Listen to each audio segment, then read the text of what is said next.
Дам сегодня специальный заговор от храпа.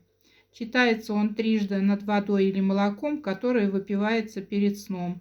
Заговорные слова такие: рыба в воде не мается, зубами не кусается, челюстью не скрипит, ночами да днями не храпит. Как рыба молчит, так и раб Божий имя молчит. Во имя Отца и Сына и Святого Духа. Аминь. Применять этот заговор можно и для женщин. Всем здоровья! Слова заговора оставлю под видео.